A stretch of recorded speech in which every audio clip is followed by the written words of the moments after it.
Ang kwentong ito ay hango sa totoong buhay.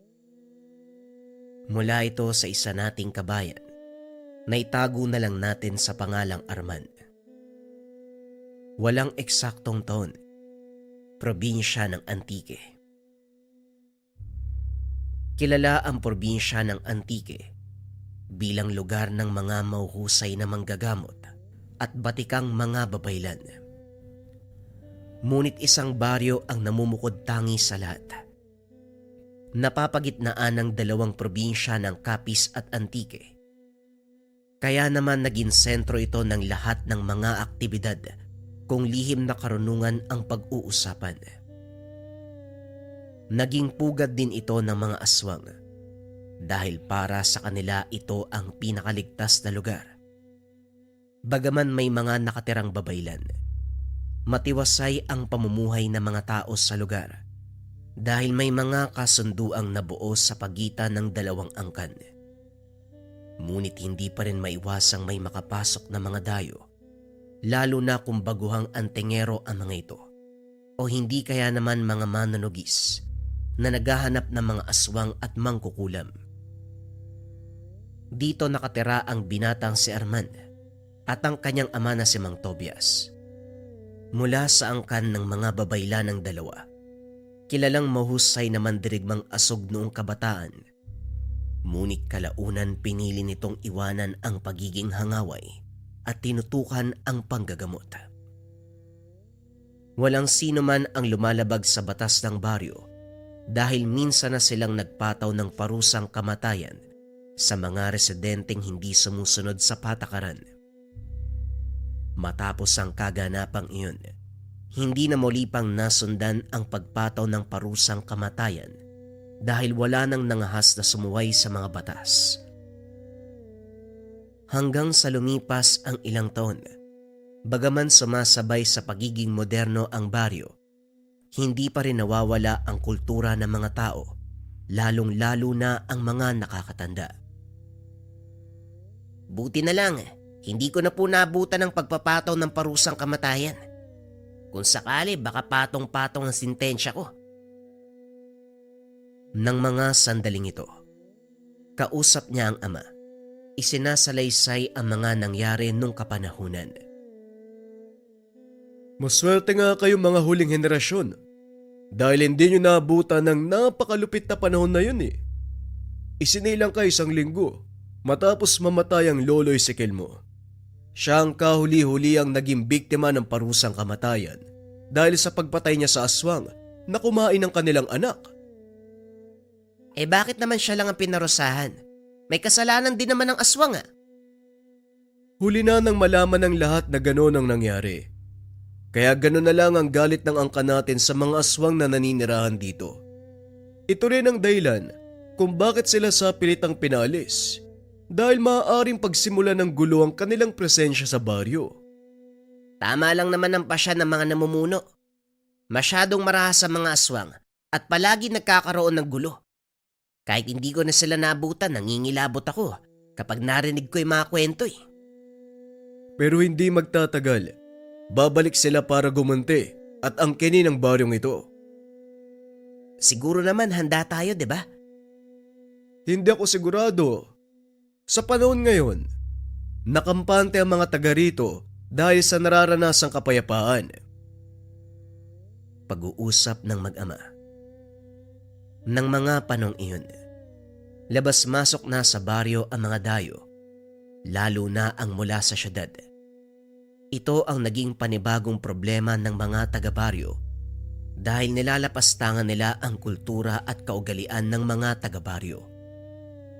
Dahil dito, hindi maiwasan ni Arman ang magkaroon ng engkwentro sa mga dayo. Minsang nakaupo ang binata sa atangan ng bahay. Napadaan ang mga namamasyal na dayo. Saktong nakasalubong ng mga ito ang isa sa nakakatandang babaylan. Kakaiba ang kasuotan, kaya palihim na pinagtawanan. Kitang-kita ni Arman ang ginagawa nilang panglalait sa matanda. Kaya naman tumayo ang binata. Nilapitan ang mga ito. Oy kayo dyan, ano sa palagay niyong nakakatawa? Yung kasuotan ba ng matandang nakasalubong nyo? Wika ni Arman. O ano namang pakialam mo kung nagtatawanan kami? Bakit? Masama ba maging masaya? Tugon ni Polly. Hindi naman masama maging masaya. Pero kung ang dahilan ng kaligayahan nyo ay pangyuyurak ng pagkatao ng iba, ibang usapin yun.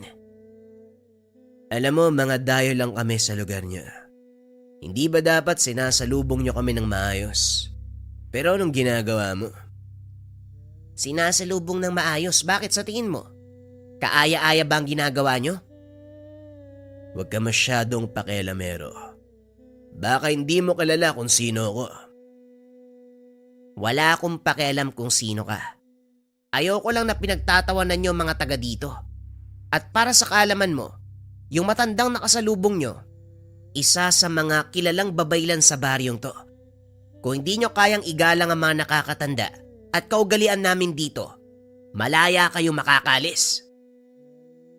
Pinapalayas mo ba kami na mga kaibigan ko? Talagang hinahamon mo ako, ano? Pwes wag kang mag-alala. Alis kami na mga kaibigan ko, pero asahan mong hindi mo magugustuhan ang pagbabalik namin. Hindi na nagsalita si Arman dahil umalis na ang pangkat ng mga dayo.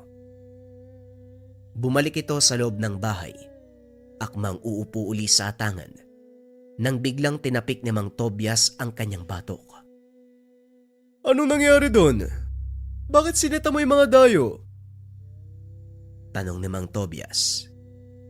Lingid sa kaalaman ng binata, pinagmamasdan siya nito mula sa bintana.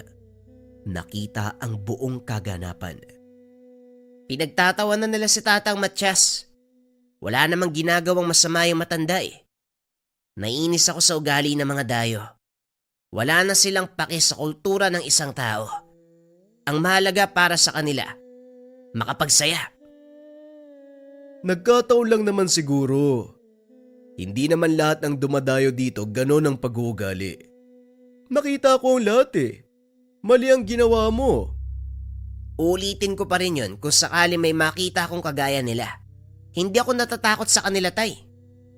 Kahit mabuti ang iyong hangarin, magdahan-dahan ka pa rin.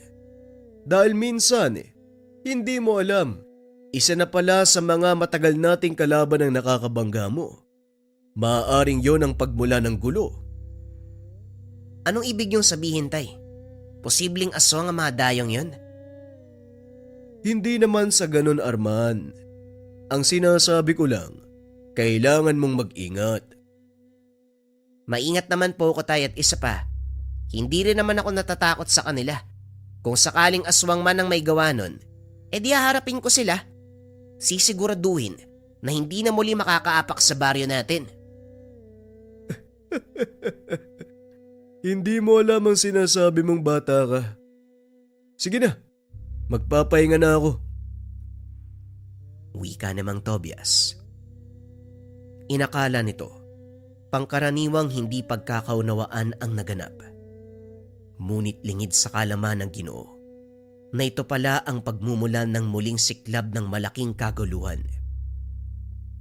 Tahimik naman ang mga sumusunod na araw. Walang nangyaring kakaiba. Pangkaraniwang araw para sa lahat ng mga taga-baryo.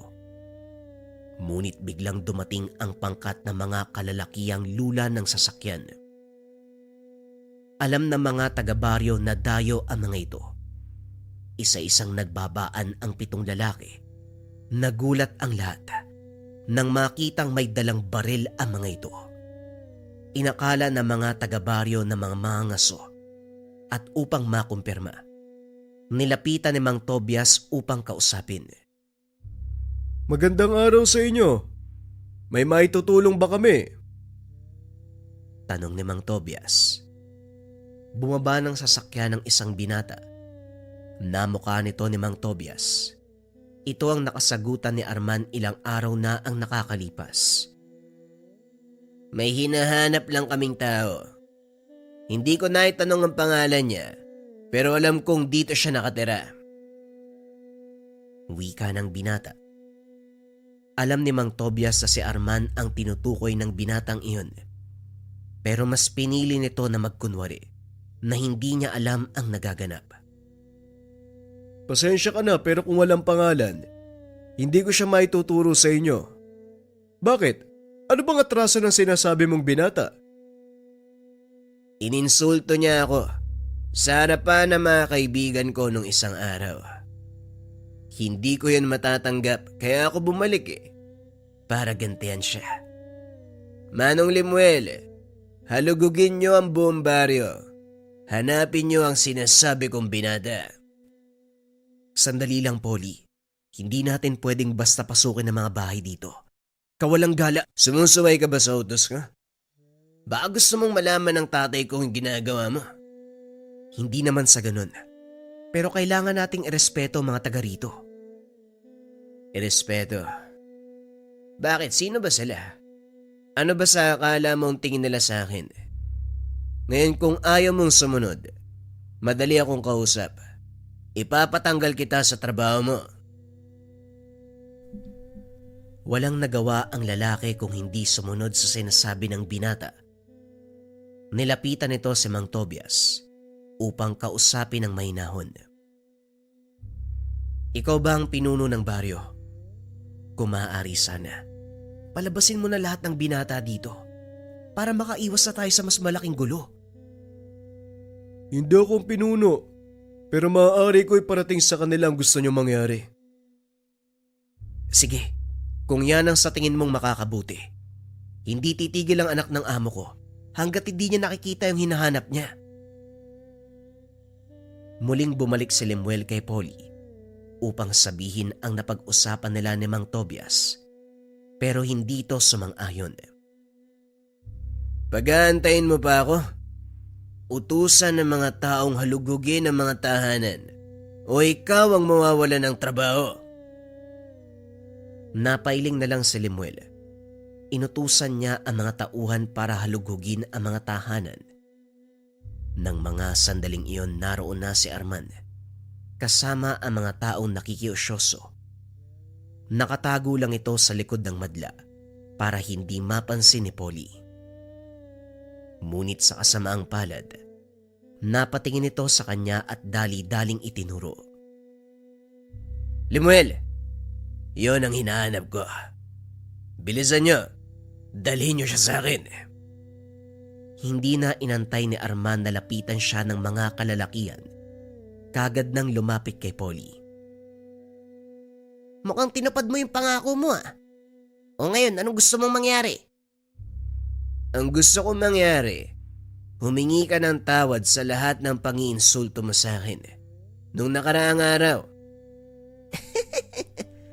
Hindi ako hihingi ng tawad dahil ikaw at ang grupo mo ang naunang manlait. Sa tingin mo ba, magandang pagtawanan ng mga katutubong nakatira dito? Wala akong pake kung sino o ano nakatira sa liblib na baryong ito. Ngayon habang hindi pa ako napipigon sa'yo ng gusto, lumod ka na tumingi ng tawad. At anong gagawin mo kung ayaw kong sumunod? Tanong ni Arman. Sa pagkakataong iyon ay sumali si Lemuel. Hinila nito palayo si Arman upang kausapin. Alam ko mahirap ang gusto mong mangyari, pero bilang dating taga rito, nakikiusap ako na sumunod ka na lang para wala nang mangyaring gulo. Wika ni Lemuel. Nakatakip ang mukha nito kaya hindi siya nakilala ng karamihan.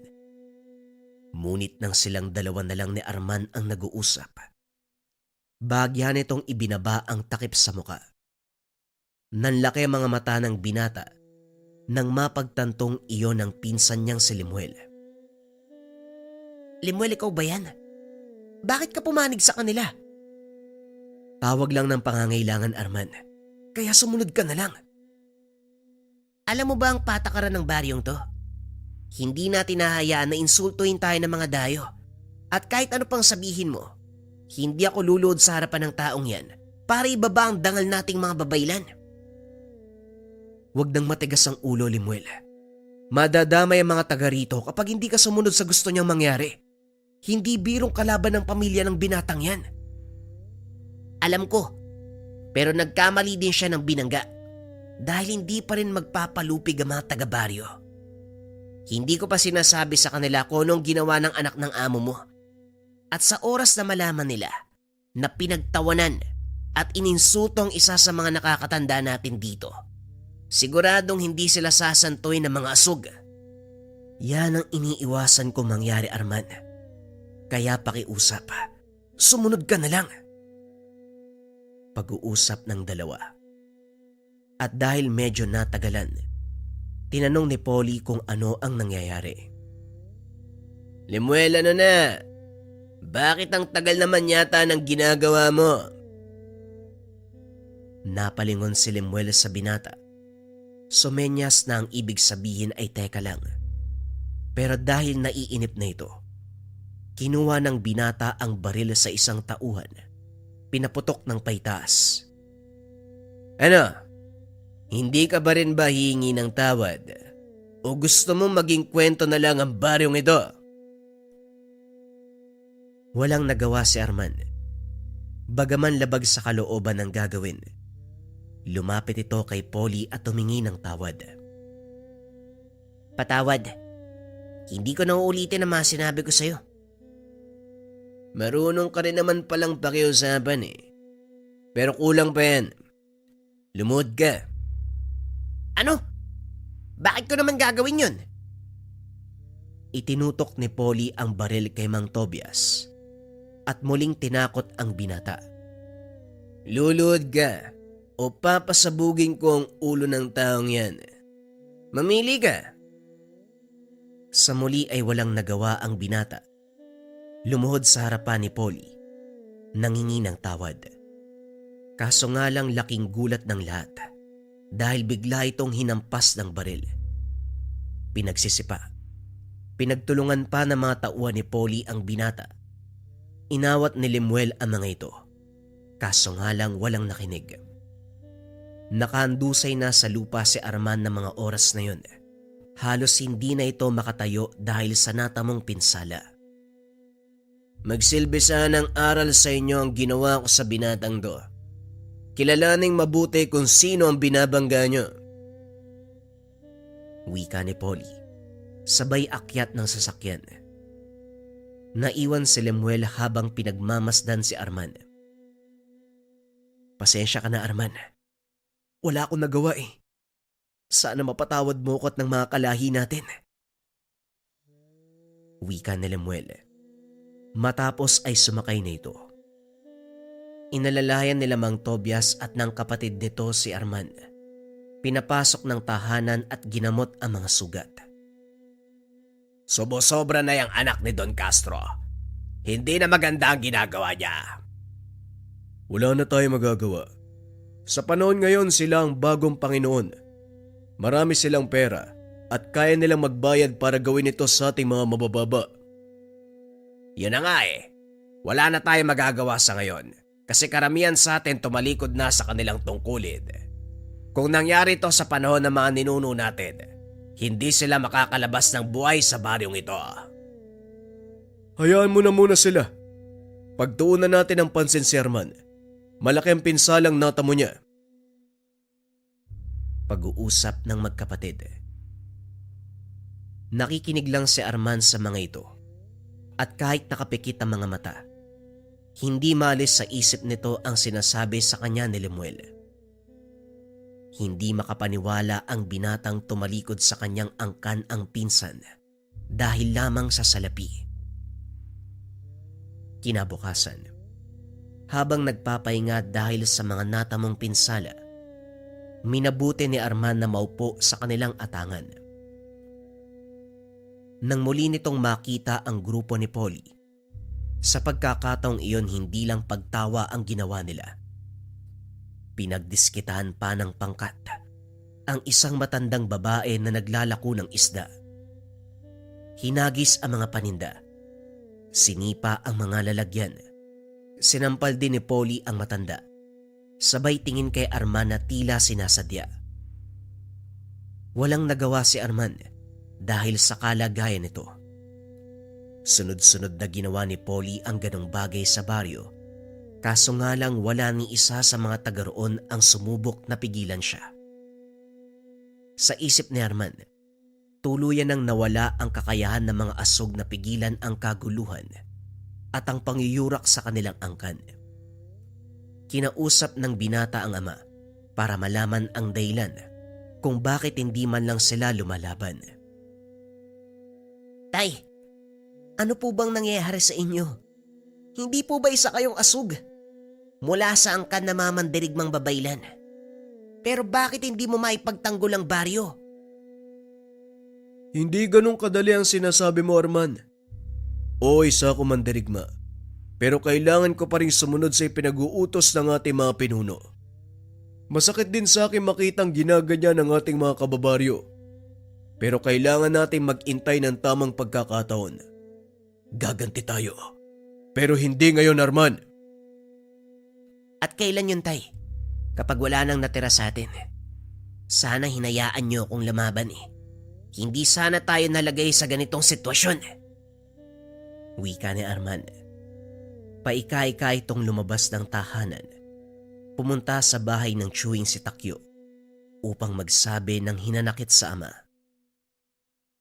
May punto naman ang sinasabi ng tatay mo. Hindi tayo pwede magpadalos-dalos, Arman. Hindi pwede magpadalos-dalos o talagang naduduwag na kayo. Pasensya na. Kung wala kayong gagawin, ako ang kikilos. Wika ni Arman sabay talikod sa chewing. Hindi na nito pinigilan pa ni Takyo dahil nauunawaan nito ang galit ng binata. Gayunpaman, gaya ng karamihan kailangan niyang sumunod sa payo ng mga nakakatanda. Lingid sa kalaman ni Arman na may namumuong plano ang mga natitirang mandirigma sa baryo. Ilang araw pa lang ang nakalipas. Tuluyang bumuti ang kalagayan ng binata. Inantay nito ang pagbabalik ng grupo ni Polly. Ngunit walang nagpakita ni isa sa kanila. Naging mapayapa ng ilang araw ang baryo hanggang sa muling bumalik ang pangkat ng mga dayuhan. Sa pagkakataong ito, kasama nila ang ama ni Polly, si Don Castro. Ito ba ang baryong sinasabi sa akin ni Polly Lipuel? Hindi ba taga dito ka din? Opo, Don Castro. Pero matagal ko nang iniwan ang buhay sa lugar na to. Ganun ba? Tama si Polly. Maganda nga ang lokasyong to para pagtayuan ng negosyo. Napapagitnaan ng dalawang probinsya ang baryo. Parehong saka ang kinapubuhay. Siguro, magpapatayo tayo dito ng sentral. Ano pong ibig niyong sabihin, Don Castro? Sikapin niyong mapaalis sa mga naninirahan. Gusto kong bilhin ang buong baryo at ang lupaing nasasakop nito. At ikaw, Limuel, ang mga ngasiwa nun. Nanlaki ang mga mata ni Limuel nang marinig ang sinabi ng amo. Hindi ito makatanggi sa kadahilanang may pamilya siyang binubuhay. Pero Don Castro, protektado ng pamahalaan ng mga lupain dito. Hindi natin pwedeng basta paalisin ng mga tao. Madaling tapalan ng salapi ang mata ng pamahalaan. Siguradong pag natumbasan ng tamang halaga ang mga prinsipyo nila, magbubulag-bulagan sila. Kung yan po ang gusto nyo, hayaan nyo po muna akong kausapin ng mga taga dito. O sige, pero tandaan mo, Limuel, ayokong pinag-aantay ako. Mainipin akong tao. Alam mo yan. Maliwanag, Don Castro. Ako na pong bahala. Matapos ang pag-uusap, iniwan na ng amo si Limuel sa lugar upang makipag-usap sa mga tao. Ang una niyang pinuntahan ay si Takyo. O Limuel, anong ginagawa mo dito? Hindi ba may trabaho ka na sa syudad? Ngayon nga po ang pinunta ko dito, Tay. Pasensya na kayo kung ngayon lang ako nakabalik. Maraming taon na ang lumipas Ang akala ko nakalimutan mo na kami. Pero ano nga ba ang sadya mo dito? Nagtatrabaho po ako kay Don Castro, tatay. Pinapunta niya ako dito para ipagbigay alam sa inyo na bibili niya ang lupa. Nagbibiro ka ba? Alam mong protektado tayo ng pamahalaan at walang sino man ang pwedeng umangkin ng lupay natin. Yan nga din po ang sinabi ko sa kanya eh. Pero alam niyo po kung gaano makapangyarihang tao yun. Makukuha niya ang anumang naisin sa pamamagitan ng pera. Kung ganon, nandito ka para paalisin ang sarili mong angkan sa lupang tinubuhan natin. Nababaliw ka na ba, Lemuel? Nasaan ang dignidad mo? Pasensya na po tay, pero ginagawa ko lang ang trabaho ko. May pamilya akong binubuhay. Bahala ka sa gusto mong gawin. Pero alam mong hindi ko susuportahan ang mga gusto mong mangyari. Sa oras na malaman pa ito ni Tio Tobias mo, siguradong malilintikan ka. Nauunawaan ko po. At alam ko yung pinaglalaban niyong karapatan sa lupang to. Pero sa tingin ko, walang saysay ang magbuwis ng buhay, tay. Alam mo, Lemuel, walang patutunguhan ng usaping ito. Umalis ka na, bago pa kumulo ang dugo ko sa'yo. Umalis si Lemuel sa harapan ng ama. Papunta sana sa bahay nila Mang Tobias. Ngunit napahinto ito nang makita ang grupo nila Polly na papasok sa baryo. May dalang baril. Pinagbabaril ang mga nakatambay na taga-baryo. Polly, anong ginagawa mo? Bakit mo pinapatay yung mga taga dito? Uy! Nandito ka rin pala. Nainip na kasi si tatay. Kaya ako na ang kumilos, masyado ka mabagal. Wala pang 2 oras yung binigay niya sa akin na utos. Alam mo ba kung anong ginagawa mo? Maaaring mag-ugat ng malaking kaguluhan at madadamay pa pati ang tatay mo. Pag-uusap ng dalawa. Maya-maya ay lumabas si Mang Tobias at Arman dahil sa narinig ng mga putok ng baril. Anong nangyayari? Lemuel, anong kaguluhan to? Bakit may mga sugatan? Teka, ikaw na naman. Talagang hindi ka titigil, ano? Dinampot nito ang kaperasong patpat at sinugod si Polly. Dali-dali itong nagtago sa likuran ni Lemuel. Sandali lang, Arman. Magulos dili ka. Pag-usapan natin to. Pag-usapan? May mga namatay na, Lemuel. Sa tingin mo, may makikinig pa sa'yo? Tignan mo ang mga kababaryo natin. Handa na silang pumatay. Matapos lang ang kaguluwang ito. Hindi ko ginusto ang kaganapan, Tio Tobias. Kaya pakiusap. Pigilan niyo mga kababaryo natin. Pasensya na, Lemuel. Pero panahon na para mamili ka ng papanigan. Dahil hindi na kami mananahimik. Laking gulat ni Lemuel nang biglang ilabas ni Mang Tobias ang kanyang tungkod. Alam na nito ang susunod na mangyayari. Nilingon niya ang mga kasamahan ni Polly. Isa-isang bumagsak ang mga ito. Lemuel, anong nangyari sa mga tauhan ko? Bakit sila inimatay? Ito na ang sinasabi ko sa iyo, Polly. Hindi lang kayo maaapektuhan, kundi maging ang tatay mo. Tanggapin mo ang sumpa ng mga babaylan. Naglakad palayo kay Polly si Lemuel. Hinayaan na pagtulungan ng mga taga-baryo. Halos hindi makilala ang dayo. Tadtad ng sugat mula sa mga taga ang mukha ng mga ito. Pinutulan pa ng ulo ni Mang Tobias ang binatang anak ni Don Castro. Inutusan si Lemuel na ibalik ito sa kanyang ama. Dahil sa kaganapan, napasugod ang Don sa baryo. Hindi pa man ito nakakaapak sa bukana, natumba na ito sa kinakatayuan. Pasensya na, pero hindi ko hahayaan na makapasok ka pa sa baryong ito. Kung saan ka man nadapa ngayon, yan na magsisilbi mong libingan. Itinaas ni Mang Tobias ang hawak na tungkod. Unti-unting nilamon ng lupa si Don Castro. Yan ang napapala ng mga taong gahaman sa kayamanan. Magsilbi kang pataba sa lupang gusto mong angkinin. Naging laganap sa mga karatig bayan ang nangyari sa mag-amang Don Castro at Polly. Simula noon, wala nang nangahas na mambastos o manggulo sa baryo. Nagbalik din sa dati nitong tahanan si Lemuel. Piniling mabuhay ng simple. Dahil sa kaganapang iyon, nasaksiyan ni Arman ang natatagong kapangyarihan ng mga asug o mandirigmang babaylan. Kabilang dito ang kanyang ama na si Mang Tobias, na sa paglipas ng panahon, nanatili sa puso ng mga taga-baryo ang pangyayari. Bagaman wala na si Mang Tobias, hindi kinalimutan ng mga tao na minsan silang naipagtanggol ng mga asug mula sa maalamat na baryo ng mga babaylan. Dagdag kaalaman para sa lahat.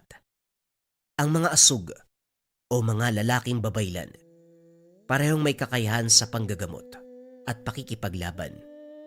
Pili ang ganitong katangian, kailangan dumaan sa matinding pagsasanay bago itanghal na isang totoong asug. Ang kwentong ito ay hango sa totoong buhay. Mula ito sa isa nating kabayan na itago na lang natin sa pangalang Kapitan Diego. Taong 1970, Mindanao. Talasan ng mga mata. Tandaan nyo, hindi lang mga tao ang dumaraan sa bahaging ito. Maraming mapanlinlang. Pwedeng makasagupa tayo ng maligno na nagkakatawang tao. Ang malala, aswang na nagpapanggap bilang ordinaryong magsasaka. Wika ni Kapitan Diego sa mga kasama. Mga baguhan, unang beses pa lamang sa ganitong gawain. Pinamumunuan ni Kapitan Diego ang maliit na pangkat. Hindi masasabing mga rebelde dahil hindi naman kumakalaban sa patakaran ng pamahalaan. Ang tanging dahilan ng pagbuo ng grupo, pagtalikod sa sariling pamilya para gawin ang anumang naisin nang walang nangingialam na magulang. Sa katunayan, dating kasapi ng lokal na pulisya itong si Kapitan Diego.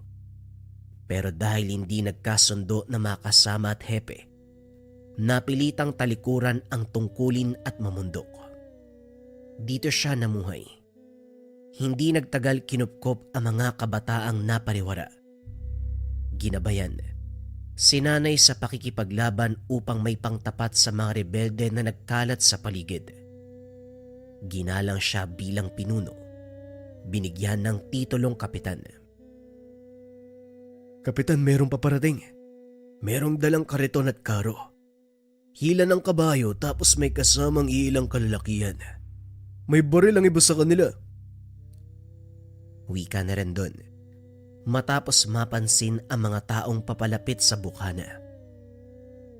Nagsikilos ang lahat, kanya-kanyang pwesto upang makabuelo kung sakaling matunugan ng kalaban ang kanilang presensya. Hindi nagtagal, unti-unting natanaw ang posisyon ng mga kalalakihan. May dalang armas ang nasa unahan at hulihan. Ang kariton ay walang kargang mga sako, samantalang ang karo ay hindi makita ang kargamento dahil tinakpan ng dahon at damo. Kaagad nagbigay ng senyales si Kapitan Diego. Bigla itong huminto. Inantay nila ang susunod na galaw. Nang mapansin ang kilos, walang pagdadalawang isip na humudyat sa mga tauhan. Kahit maraming armas ang kabilang panig, wala ring nagawa nang mabilis na maitutok ang patalim, hawak sa leeg ang mga ito. Magiging payapa ang gabing ito kung ibababa nyo ang inyong mga sandata. Pero kung meron sa inyo na maglalakas ng loob na kumalabit ng gatilyo, dadanak ang dugo sa lupang ito. Mahabang katahimikan ang namayani sa pagitan ng dalawang grupo. Parehong alisto. Nag-aantay lang kung sino ang unang kikilos. Sa kabila ng sinabi ni Kapitan Diego, walang nagbaba ng armas kahit may nakatutok na patalim sa leg. Hindi nagtagal nagsalita ang lalaki na may puting buhok. Hindi mo yata ako nakilala, Diego. Malaki na ang pinagbago mo. Nung una, ikaw lang mag-isa ang nakabang sa daanang ito. Ngayon, marami na kayo. Mga bata, ibaba ang mga armas. Kaibigan natin sila. Napangiti si Kapitan Diego. Nagbigay ng hudyat sa mga kasama na ibaba ang mga patalim. Nakilala niya ang lalaki pagkatapos matanggal ang takip sa muka. Fernan, ikaw pala yan. Anong nangyari ngayon ka lang nagpakita uli? Hindi bali na. Mas mabuti pang tumuloy kayo sa loob ng tahanan para hindi makaagaw ng atensyon ng mga kalaban. Sa pinakamasukal na bahagi ng kagubatan nakatayo ang barong-barong. Maraming patibong sa paligid bilang proteksyon sa mga kalaban. Muling nag-usap ang matalik na magkaibigan. Sa katunayan, magkasama sa serbisyo ang dalawa noong naninilbihan sa batas. Sabay ding nagbitiw nang hindi na masikmura ang kalakaran. Naghiwalay noong umuwi ng probinsya si Fernan.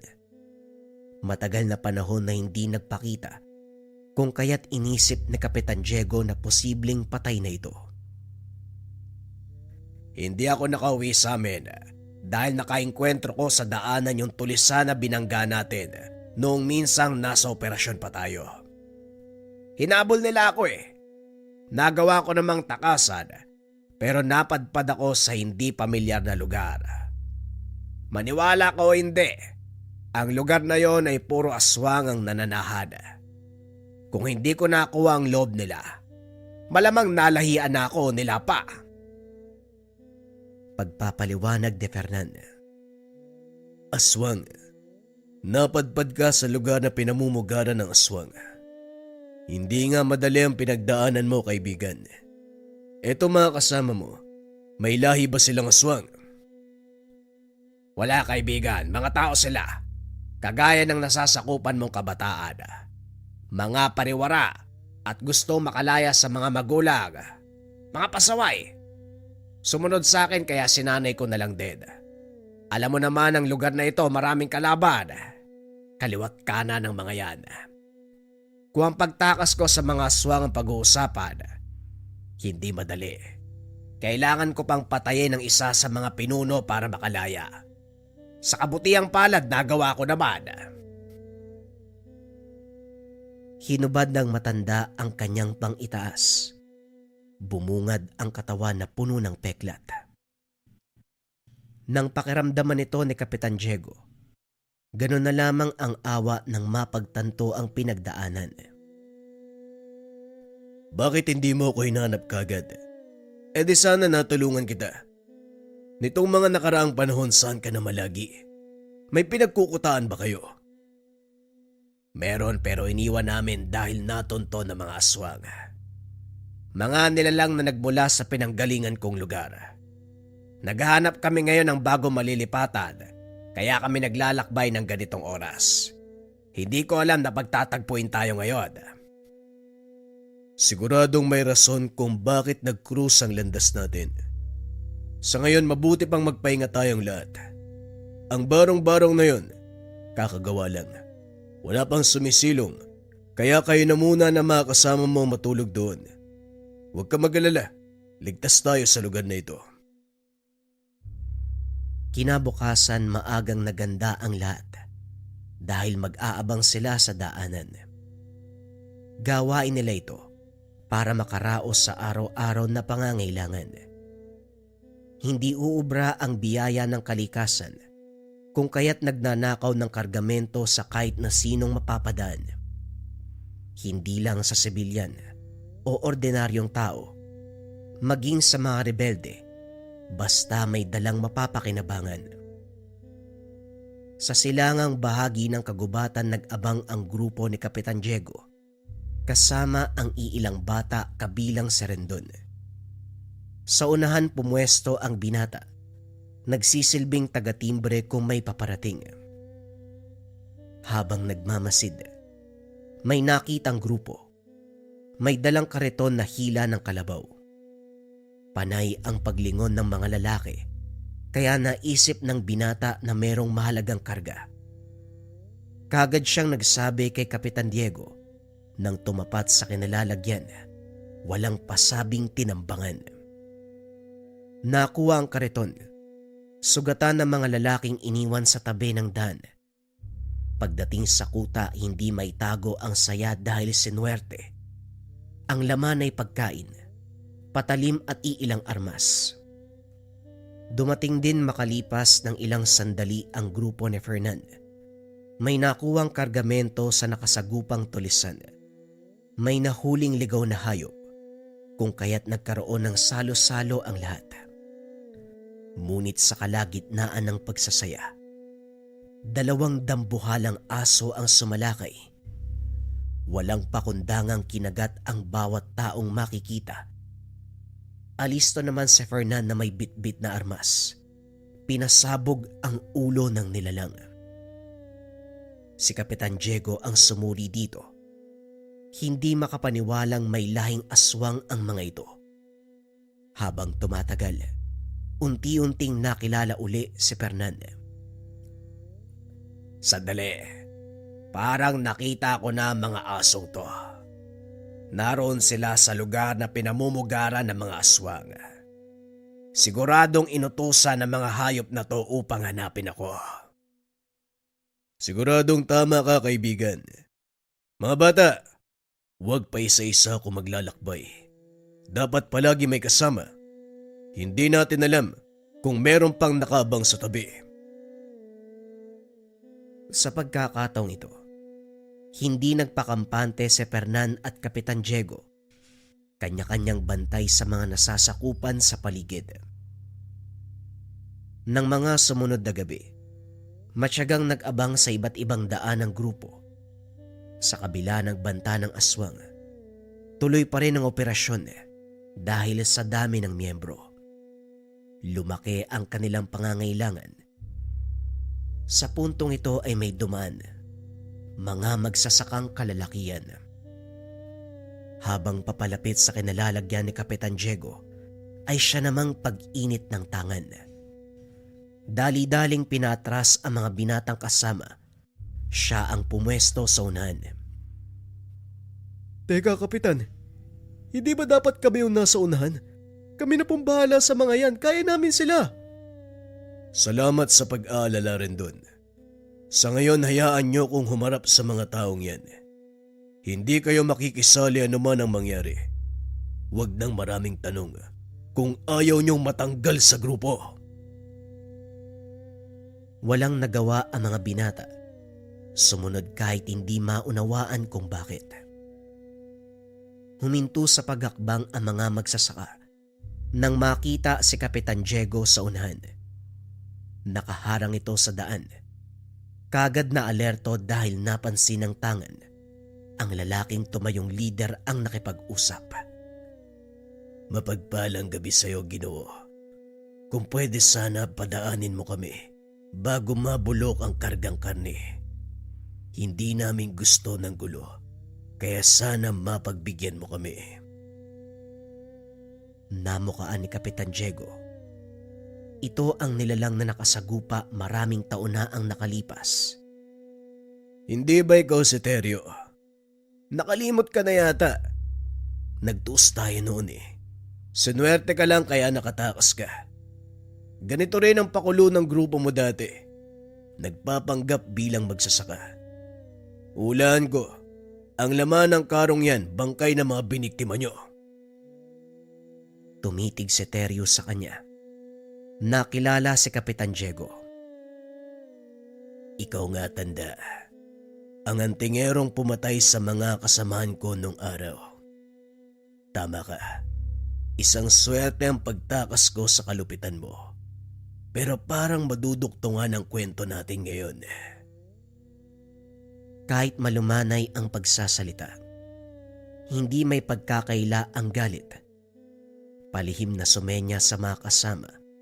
pinaghanda para sa pagsugod. Mas mainam na rin ang ganito nang mapatay na kita. Hindi ko pa nakakalimutan ang ginawa mo sa mga sibilyan. Walang awang biniktima. Marahil ako ang taong nakalaan upang tapusin ang buhay mong hayop ka.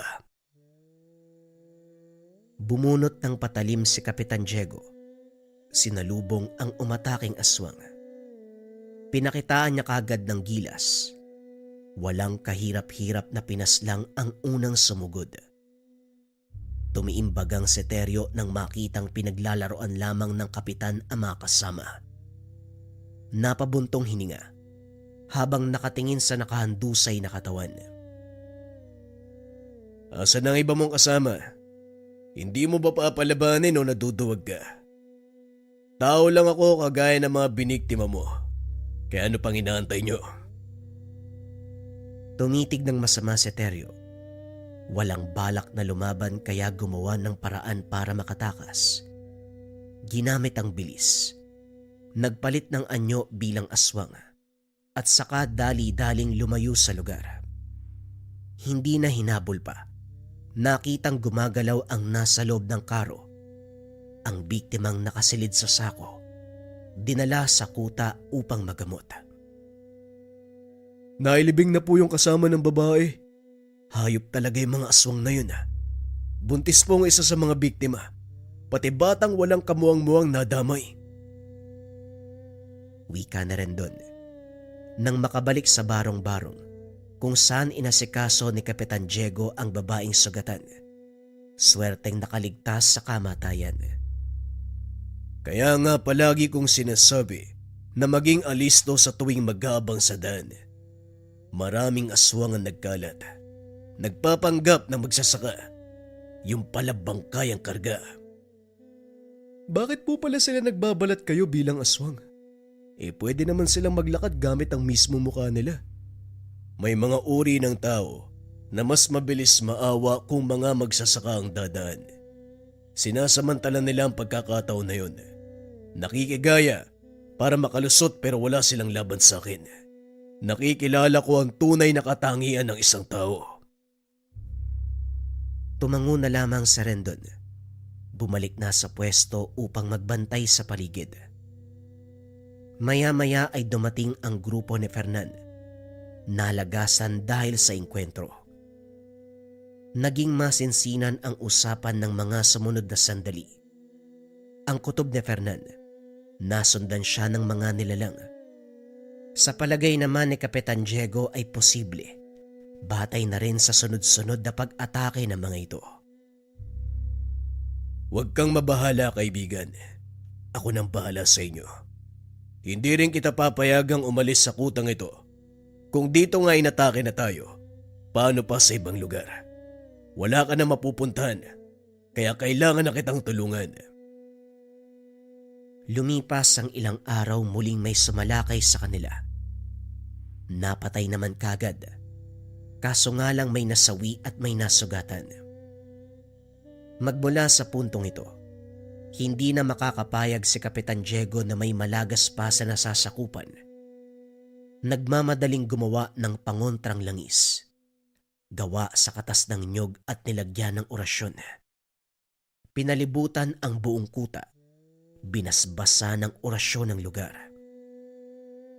Kahit ganito, hindi pa rin ibinaba ang depensa. Lalong pinagtibay para sa proteksyon ng lahat. Siguro naman wala nang magtatangka sa atin. Lagot lang sila kapag sinubukan pang pumunta dito. Matutunaw sila sa pangontra mo. Hindi natin alam, Fernan. Kung mataas na uri ng aswang ang sasalakay, malaki ang tsansang makapasok sila sa lugar. Hindi madaling kalabanin kapag mataas na ang uri. Sabihin mo sa akin, kaibigan, yung tinakasan mong angkan, anong uri ang nilalang nila? Magkakasama sila sa iisang lugar. Yung iba merong pakpak. Yung iba normal lang. Hindi na ako nagkaroon ng pagkakataon na mag-usisa. Bantay sarado ang kilos ko. Iba yung pag-iingat. Kapag nagkamali, siguradong papatayin ako. Napatay mo ang isa sa pinuno nila, hindi ba? Huwag na tayo magtaka kung patuloy na masusundan ang pag-atake. Paniguradong gaganti sila at ang mga aswang na nakaengkwentro natin doon din ang galing. Mawalang galang na po. Kung tungkol po sa mga aswang pinag-uusapan nyo, alam ko kung saan sila madalas sa sumasalakay. Doon po sa malawak na sakahan, sa pastulan po ng mga hayop. Wika ni Gina, ang babaeng tinulungan ni Kapitan Diego mula kay Teryo. Ano pa ang alam mo tungkol sa kanila? Pinaliwanag ng babae ang nalalaman. Itinuro ang lugar kung saan madalas sumugod ang mga aswang. Doon lang din malapit ang bahay nito, kung kaya't nadali sila sa pambibiktima. Sadali lang pare, hindi tayo pwede magpadalos-dalos. Aswang ang pinag-uusapan natin. Delikadong nilalang. Hindi uubra ang patalim at bala. Matatamaan sila pero hindi mamamatay kaagad. Alam ko na may tangan ka, pero kumalma ka muna. Naiintindihan ko. At isa pa, hindi ko gagawin to para sa mga magsasakang biktima, kundi para sa'yo at sa tauhan nating nadamay. Napabuntong hininga si Fernan. Kilala niya ang kaibigan. Kapag may sinabing lulusubin ay talagang pupuntahan. Nang makapagpahinga makasama pumuslit si Kapitan Diego, nagpunta sa sakahan na sinabi ni Gina. Tahimik sa mga oras na ito. Ang makikita lamang ay mga baka, kalabaw na nakapastol sa ilalim ng kahoy. Ilang sandali pa, nagulat ang matanda sa paglapit ni Rendon. Diyos ko, bakit ka ba sumunod? Hindi ba dapat nagpapahinga ka? Bumalik ka sa kuta. Kapitan, kung nasan kayo, dapat nandun din ako. Yun ang pangako ko nung unang pumasok sa grupo mo. Tinuruan mo ako lumaban, kaya wala kang dapat ipag-alala. Lalaban tayo ng sabay. Wika na Rendon. Binatukan siya ni Kapitan Diego. Hindi pa nanambang ang gagawin ko rin doon. Nandito ako para mag-abang ng aswang. Hindi ko mababantayan ang lahat ng galaw, kaya umalis ka na. Nag-iba ang pansin ni Kapitan Diego nang ituro ng binata ang direksyon kung saan may lalaking naglalakad. Panay ang pagtigil nito. Lumilingon kung saan-saan. Sinisiguradong walang makakakita sa binabalak. Lingid sa kaalaman ay napansin na ni Kapitan. Pinanood kung ano ang gagawin. Dahan-dahang nagpalit ang anyo bilang aso at saka sinugod ang kalabaw. Pagpupumiglas na lamang ang nagawa matapos kagatin sa leeg. Hindi nagtagal ay bumulagta. Nangisay. Winakwak ng nilalang ang tiyan. Hinugot ang lamang loob at tinangay. Kumilos na si Kapitan Diego. Dali-daling sinundan. Hindi na nagtaka nang makita si Teryo na nag-aantay sa masukal na bahagi ng kagubatan. Ang lamang loob na dala ng aswang inilagay doon sa karo. Tignan mo nga naman, hindi pa rin tumigil ang hayop. Kulang pa pala ang pagbabanta ko nung nakaraan. Rendon, maging alisto ka. Susugo, anak ng litik. Psst! Wala na. Talagang dumiretso ang loko. Napabuntong hininga si Kapitan sa inasal ng binata. Tumawid sa kabilang bahaging direksyon. Pumwesto sa itaas ng puno. Itinutok ang dalang baril sa grupo ni Teryo. Sumenyas na handa na siya. Nang balingan ni Kapitan Diego ng pansin ng aswang, kumilos na ang mga ito. Pinagtutulungan na itulak ang karo. Napapitlag nang magpaputok si Rendon. Kagad bumulagta ang kasamang dalawa. Naalerto si Kapitan nang mapansing wala na si Teryo sa kinakatayuan kanina. Nang lingunin ang itaas ng puno, wala na rin si Rendon. Narinig ang pagdaing nito sa unahan. Bitawan mo ang bata. Huwag mo siyang idamay. Tayo magtuos para maging patas ang laban. Ikaw na naman, tanda. Wala kang kadala-dala. Palagi kang lumilitaw. Sinabi ko na noon pa man, baka ako talaga nakatadhanang pumatay sa inyo. Pakawalan mo ang bata. Ako ang kalabanin mo. Walang problema. Madali naman akong kausap eh. Bibigyan ko lang siya ng kaunting sugat. Lalong napadaing si Rendon ng kagatin sa balikat. Nilunok pa ni Teryo ang laman. Itinulak sa tabi at saka hinarap si Kapitan Diego. Bahagya lang ang pagbabago ng itsura ni Teryo. Makikilala pa rin ang anyong tao. Naging itim ang mga mata. Humaba ang mga kuko. Tumulis ang mga ngipin. Dali-dali niyang sinugod si Kapitan Diego. Nagpaulan nito ng kalmot pero mabilis na tinapatan ng antinghero. Sinalubong ng taga. Hindi natigilan hanggang sa bumulagta. Parang kinatay na baboy. Hihiwalay ang mga braso't hita at saka hinayaang pagpiesta ng mapangas na asong gubat. Ang natitirang labi ang sinunog. Bumalik sa kuta para mapagtuunan ng pansin ang sugat ni Rendon. Maluba ang kalagayan dahil sa lalim. Nakikita ang buto sa balikat. Nilapatan ng paunang lunas, lana at dasal. Nung una ay umayos ang sitwasyon. Inasahan pa ng matanda na gagaling ang binata. Pero laking gulat ng mga sumunod na oras dahil nalagutan ng hininga. Nagluksa ang grupo dahil sa nangyari kay Rendon. Hindi napigilan ni Kapitan Diego ang magbuhos ng damdamin. Sinisi ang sarili kung bakit hindi nailigtas ang binata.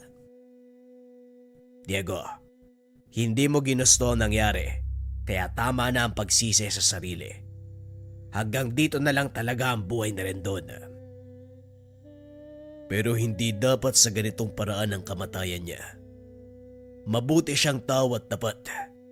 Nagbagong buhay magmula ng gabayan ko. Kung sana'y pinilit ko na lang na umuwi, hindi sana siya nadamay. Nangyari na ang nangyari. Hindi naman napunta sa wala ang kamatayan na Rendon. Ginawa niya ito para puksayin ang mga aswang nang walang pakundangan na ng bibiktima. At isa pa, tinulungan kang itumba ang grupong yon at napatay mo rin ang aswang na pumaslang sa kanya. Hindi na pwede ang ganito. Magmula ngayon magbabago ang aking layunin. Hindi lang paggabay at pag-alaga sa mga binatang nasasakupan. Gagawin ko ng tungkulin ang pagpatay sa bawat aswang na makakasalubong sa gubat na ito. Lumipas ang ilang araw. Saktong natapos ang paglibing kay Rendon. Grupo ng aswang ang sumalakay. Nagkatawang tao. Pinatay ang iilang tauhan ni Fernan. Bumalik sa lugar na pinamumugaran ng aswang sa Fernan. Napag-usapan nila ni Kapitan Diego na lusubin upang matigil na ang pambibiktima. Ito muna ang nagpakita. Nagtago sa malapitan sina Kapitan at makasama. Sinalubong ni Fernan. Pumalibot kagad ang mga nilalang sa kanya. Nagkatawang tao pa ang mga ito pero masama pa rin ang titig. Sa wakas, ikaw na nagkusang magpakita sa amin. Matapos ang ginawa mo sa asawa ko, gustong gusto kitang patayin. Sandali lang, Isig. Baka nakakalimutan mo kung paano kong pinatay ang asawa mo. Tinadtad ko ng pinong-pino ang katawan niya. Subukan mo kung saktan. Dadanasin mo ang ganong kamatayan. Kagad pinigilan ni Fernan ang tangkang pagsugod ng matanda. Sabihan mo ang mga animal na yan na huwag magkakamaling sumalakay. Baka maging katulad nito. Wika ni Fernan. Sabay bagsak ng katawan ng sumalakay na aswang. Napatras ang mga ito. Maging si Ising ay nasindak. nang makita ang gutay-gutay na katawan. Ito ang magiging kapalaran ng isa sa inyo kapag hindi nyo ko tinigilan. Mabait akong tao, pero ang kasama kong antingero ay hindi. Kaya ako na mismo magsasabi na tantanan nyo ko. Marami ang madadamay. Ano pa ba ang silbi ng paghabol sa akin? Gusto nyo bang patayin ko kayong lahat? Itulad sa namayapa niyong pinuno. Huwag mong banggitin ang asawa ko. Sinerte ka lang noon. Kung tutusin, ang asawa ko dapat pumatay sa'yo. Sabihin na nating swerte. Pero hindi may tatanggi na napatay ko nga ang asawa mo. Ang pinuno nyo. Nagkatinginan ang tauhan ni Ising. Mga mata lang ang pinakilos, pero alam ni Fernan ang ibig sabihin. Sumenyas din kina Kapitan Diego dahil sa galaw ng mga ito. Hindi nalalayong susugod at ito na nga ang nangyari. Pinagtulungan si Fernan, napuruhan dahil sa sabayang pag-atake. Dali-dali namang sumaklolo si Kapitan Diego. Inilayo sa lugar ang kaibigan. Ganon din ang ibang kasama na nasugatan. Marami ang aswang. Hindi sanay sa ganitong engkwentro, kung kaya't pinayuan niyang magsialis sa mga ito. Nagpaiwan siya. Hinarap ang kalaban. Sino ka naman? Isang antingero. Sigurado ka ba sa desisyon mo? Minsan ang dinayo ng antingero ang lugar na ito. Hindi na nakauwi. Dito pinaglamayan. Huwag kang makisali. Kaibigan ko si Fernan. Hindi ako nang himasok sa inyo. Ako mismo nagsabi kay Fernan na uubusin ko ang lahi nyo. Kagad pinigilan ni Ising ang tauhan. Lumakas ang epekto ng tanga ni Kapitan Diego na unti-unting nagpasakit ng ulo. Nararamdaman mo na ba ang lakas ng tangan ko kahit hindi pa tayo nagsisimula? Kung sana'y hinayaan nyo na lang si Fernan, hindi na tayo aabot sa puntong ito. Kaso talagang sinundan nyo pa. Sa pagpapadala mo ng nilalang na maghahanap sa kanya, marami ang nadamay. May namatay sa mga binatang nasasakupan ko. Nandito ako para iganti sila at tapusin ang kasamaan niyong lahat. Sino ang mauuna? Parang takot kayo sa patalim ah. O sige, magmano-mano tayo. Itinarak sa lupa ang itak. Kaso nga lang wala ni isang nagtangkang lumapit. Sinakop ang buong paligid ng epekto ng tanga ni Kapitan Diego. May ilang humandusay dahil sa lakas ng puwersa. Muling dinampot ni Kapitan Diego ang itak. Pinapanood ang aswang na nagdurusa. Dito niya inilabas ang mutyang tangan. Batong kidlat. Minsan lang ginamit ang buong lakas. Kagad niyang hinawakan sa leeg si Aling Ising. Pasensya naman ang mukhang susunod ka sa yapak ng asawa mong yumao. Pinugutan nito ng ulo. Binalingan din ng pansin ang ibang nagbabalak tumakas. Ginilitan ng leeg. Pinutulan ng mga braso at binti. May nanlaban. Kaso walang binatbat sa lakas ng antingero. Makaraan ng ilang sandali, wala ni isang nabuhay. Itinipon ng lahat ng bangkay. Bumalik ang grupo ni Fernan para tumulong sa pagsunog. Pinanood na maging abo ang mga katawan.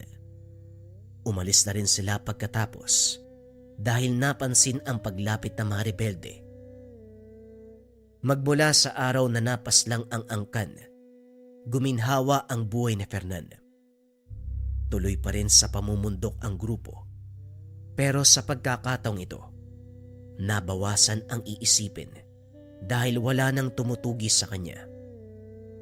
May dinagdag din sa pagtuturo si Kapitan Diego. Sa kabila ng matagumpay na pagpaslang sa mga nilalang, meron pa ring gumagala sa paligid.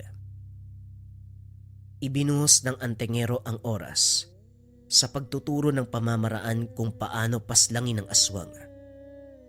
madali namang nakuha ng mga binata. Si Fernan sa kabilang banda, kinargahan ng pangontra ang bala ng armas. Malaking tulong ang pamamarang ito. Ng mga sumunod na engkwentro, kahit ang mga binata lang ang mapalaban, marunong at alam na ang gagawin.